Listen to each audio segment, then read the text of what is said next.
Tous les jours, suivez sur la RTCH Radio Téléconscience Haïtienne, Info à la Minute. Info à la Minute apporte le bilan d'actualité politique, sociale, culturelle et spirituelle afin d'être informé et ceci bien informé. Nos collaborateurs sont partout. Jacmel, Okaï, Cap-Haïtien, Port-de-Paix, dans la capitale et dans toutes les villes provinces. Les actualités dominent, nous y sommes. Nous émettons depuis Orlando, Florida et sur nos différentes plateformes YouTube, Facebook, Twitter, Radio Téléconscience Haïtienne ou sur le www.rtchaiti.com. Ne ratez rien des dernières nouvelles nationales et internationales grâce à notre équipe professionnelle et très dynamique. Faisant des informations leur poids. Info à la minute, c'est tout de suite sur notre station.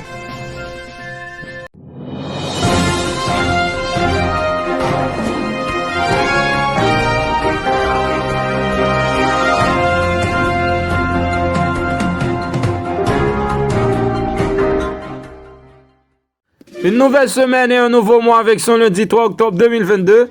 Heureux comme toujours de vous apporter cette première sortie du journal Info à la Minute.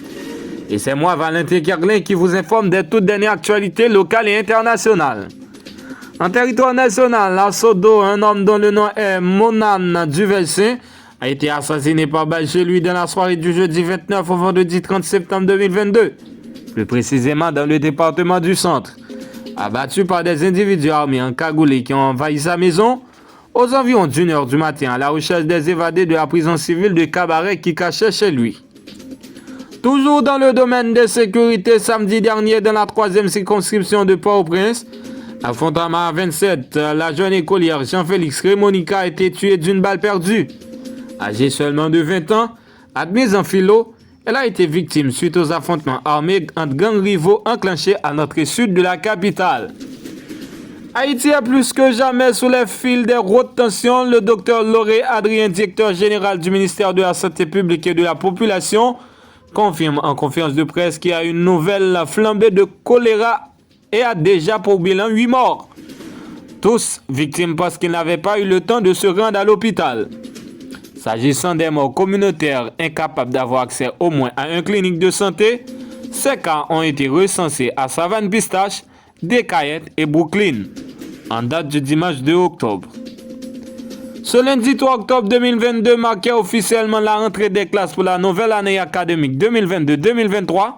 Malheureusement, pour un nouveau report, les portes des établissements ferment leurs portes à cause de la situation chaotique du pays, l'instabilité et la crise politique que traverse le premier pays noir indépendant. A noter que plusieurs institutions prévoyaient de ne pas fonctionner, le cas de l'institution Saint-Louis de Gonzague, à travers une note à l'intention des parents. Ce même dimanche, le ministère de l'Éducation nationale et de la formation professionnelle, vastement critiqué à travers les réseaux sociaux, communique une nouvelle fois que l'institution sait que la première semaine de l'école ne connaîtra pas son début, mais de manière progressive, l'école finira par se relancer.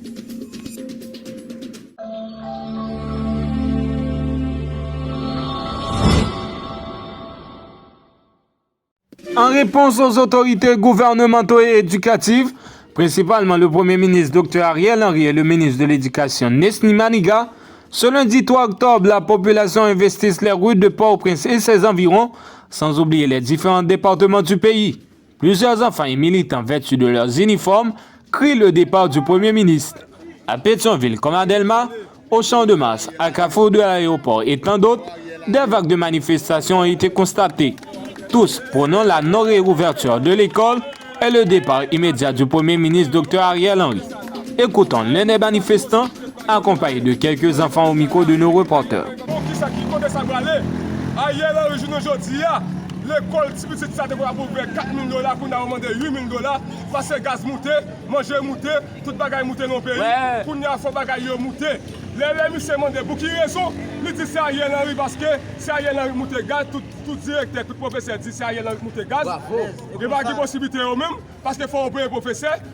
La pénurie de carburant continue de mettre à terre ses nombreux concurrents face au non-accès au terminal Vareux détenu par les gangs armés G9 familles alliés. Plusieurs entreprises ferment leurs portes. Le cas de Caribbean Bowling Company CBC Cooligan À travers une note publiée en date du dimanche 2 octobre 2022, le communiqué indique qu'à cause de leur manque de carburant, l'institution n'est plus en mesure de continuer à fournir ses services.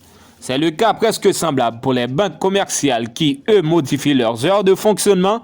Désormais, les banques s'offriront les services les lundis, mercredis et vendredis, soit 3 jours en attendant que la situation s'améliore. En cas où ça continue, les autorités financières devraient revoir leur calendrier. Passons à l'international, franchissons la frontière du sport pour se rendre en Indonésie, d'où un terrible drame s'est produit samedi dernier. Deux équipes s'affrontaient. L'Arema FC venait de perdre contre son rival Persebaya Surabaya. Depuis lors, la bagarre faisait place. La police intervenait de manière excessive avec de gaz lacrymogène. Malheureusement, 323 blessés ont été recensés selon les dernières statistiques. 174 morts. Les premières sanctions sont tombées ce lundi avec le limogeage du chef de la police locale et la suspension de 9 policiers après ces bousculades ayant causé la mort de ces personnes. Du côté des victimes, des compensations seront données à ces derniers. En Floride, au moins 58 personnes ont été tuées par l'ouragan Ian qui a continué sa route vers la Caroline du Nord, où l'on dénombrait dimanche 4 décès. Ces bilans sont encore provisoires.